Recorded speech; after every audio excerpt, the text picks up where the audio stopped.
Бүгүн Кыргыз Республикасынын мамлекеттик символдорунун бири болгон мамлекеттик туунун кабыл алынган күнү. Мындан 30 жыл мурун тактап айтканда 1992-жылдын 3-мартында мамлекеттик туу Кыргыз Республикасынын Жогорку Советинин атайындыктоо менен бекитилген.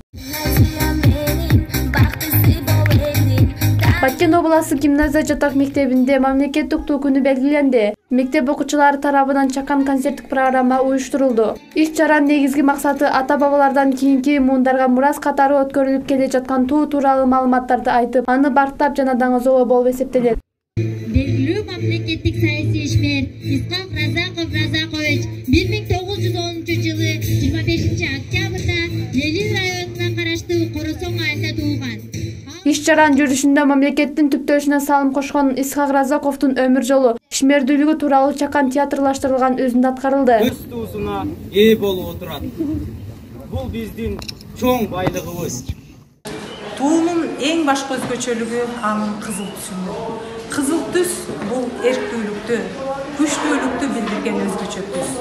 Ал эми илгери хан көтөргөндө да кыргыздар ага арнап кызыл кийим кийишкен. Ал эми ортосунда бул түндүк көрсөтүлгөн. Түндүк бул биздин эркиндигибиздин эң башкы эң белгиси. Ал эми анын айланасында 40 нур кыргыздан тараган 40 руу бир күндөгө биригишет. Бул биримдиктин, ынтымактын символун чагылдырат.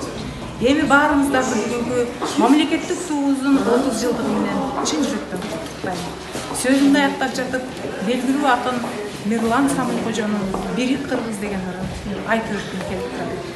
Бууданыңды кайрадан минип кыргыз, бүт милдетти мойнуңа илип кыргыз, башкаларга кол сунуп чөгөлөбөй, түндүгүңдүн, байрагыңдын астына бирик кыргыз.